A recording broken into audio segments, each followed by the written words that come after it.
O bem e o mal é um conceito que acompanha a existência da vida desde que a humanidade sentiu a necessidade de controlá-las e separá-los. E desde o momento da existência dessa necessidade até aqui, o bem e o mal foi moldado de diversas formas pela humanidade, adquirindo conceitos e diversas formas diferentes para cada tipo de povo e pessoa. Mas o que mais intriga nisso tudo é a verdade dos nossos mais antigos antepassados. Pois, lá no Antigo Egito, esse mesmo conceito toma caminhos bem cósmicos. Com a falta de conhecimento e a falta também de capacidade para estudar as coisas corretamente, como os eventos naturais, a causa da morte e tudo mais, os povos antigos criavam coisas para explicar a falta de respostas em alguns aspectos, como o que acontece depois da morte ou o porquê que o sol se põe todos os dias. E, bem, o Egito já foi um lugar de povos bem empoderados. E também já fascinou, e não sei se ainda fascina algum de vocês, com suas representações em livros, literaturas, filmes e em algum lugar que você tenha visto. Mas tudo isso é conhecido bem superficialmente ainda, como se fosse apenas um sistema religioso simples, pois sabemos que eles acreditavam em deuses que tinham aparências bem peculiares, geralmente sendo a fusão de humanos com animais, que poderiam ser considerados sagrados ou abomináveis. Só que tem um pequeno e grande motivo pelo qual eu senti interesse em fazer um vídeo a respeito disso. Fiquem até o final, que agora eu vou dar uma pequena passada em crenças que talvez vocês não conheçam tão profundamente assim, e que realmente faziam uma grande parte do terror do Egito. Existia um lugar que os fazia temer as consequências de não ter uma vida justa, pois todos eles iriam para o mesmo lugar depois da morte. O esperado Duat. Ou Tuat. Eu troquei o D pelo T. Na verdade, esse lugar tem várias pronúncias diferentes. Que seria o reino de um deus chamado Ósiris, e também residência de outros deuses. Mas o importante desse lugar não é só a residência deles, e sim o que acontecia lá. Pois era um lugar onde, após a morte, os egípcios iam para serem julgados pelas vidas que viveram. E como que isso acontecia? O coração deles era pesado com uma pena em uma balança.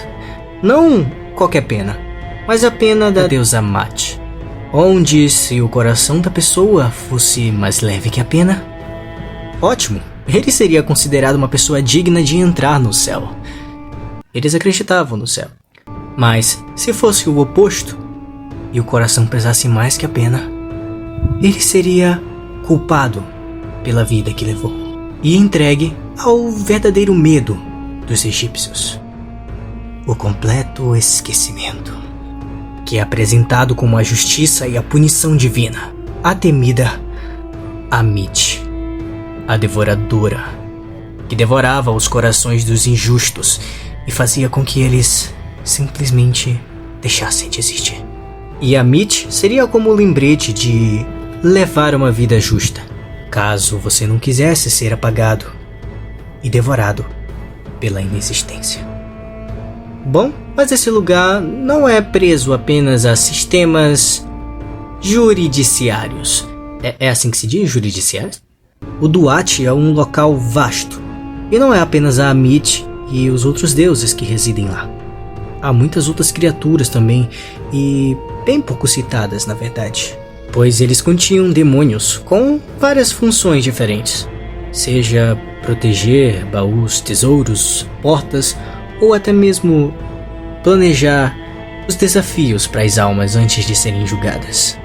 Mas bem aqui, nos confins do Duat, nós chegamos na parte em que eu queria falar. O bem e o mal também existia para os egípcios, não só na representação de deuses e de eventos como o julgamento no Duat. Eles eram retratados como a Ordem e o Caos. A Ordem sendo Mat e o Caos sendo Isfet. E caso você tenha prestado atenção, Mat é a filha do deus do sol, Osíris, que todos os dias travava uma luta intensa contra o real terror cósmico do Egito, a grande serpente, Apep. Essa serpente seria a própria personificação do caos, ou seja, Isfet, que todos os dias tentava devorar o sol, mas por não conseguir, acabava sendo aprisionada pelo deus do sol nas profundezas do Duat. E Apep, também podendo ser chamada de Apophis, era uma serpente colossal que tinha o dever de retomar o universo ao caos e o vazio. Mas é claro que eu exagerei um pouquinho para dar um pouco de emoção para vocês. Como qualquer outro criador de conteúdo popular, tem que dar uma leve apimentada nas coisas para fazer a imersão de vocês serem bem mais emocionante. E todo o sistema religioso deles era um pouco mais simplificado. Não tão exagerado desse jeito. Eles tentavam explicar o porquê que o sol se punha todos os dias. Eu nem sei se esse punha é a palavra certa, como muitas das outras questões que nós temos e não conseguimos responder. Mas o que mais me fascina nisso tudo é a capacidade das pessoas imaginarem coisas incrivelmente amedrontadoras, mostrando a invulnerabilidade e insignificância do seu tamanho para as coisas do universo. Bom, e por fim, para finalizarmos o vídeo por aqui. Ele vai ser bem curto mesmo. Eu acabei tendo alguns problemas, algumas semanas, pelo que vocês puderam ver, e não consegui manter a rotina das postagens. Mas eu fiz um trabalho muito bacana também com outro vídeo apresentando Mi, e eu espero que vocês tenham gostado. Mas lembrem-se, com a infinidade de possibilidades tendo fora do universo, tão infinitas que nunca vamos responder, é claro que pode haver uma criatura solta por aí. E talvez a mera imaginação dos egípcios em relação ao pôr do sol pode não ser só uma coincidência.